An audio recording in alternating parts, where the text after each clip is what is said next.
You are looking at Julian's pronunciation guide, where we look at how to pronounce better some of the most mispronounced words in the world, like this other curious word. But how do you say what you're looking for today? We are looking at how to pronounce this word from German, meaning I. How do you say it? It's not ich, it's not ish, it's ich, with this very specific sound called the ich laut. Ich is how you say it. It's not ich, but ich.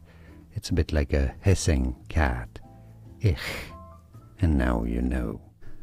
Here are more videos on how to pronounce more confusing words and names too many mispronounced. Like this video if you found it useful. I appreciate your support. I'll see you soon and thanks for watching.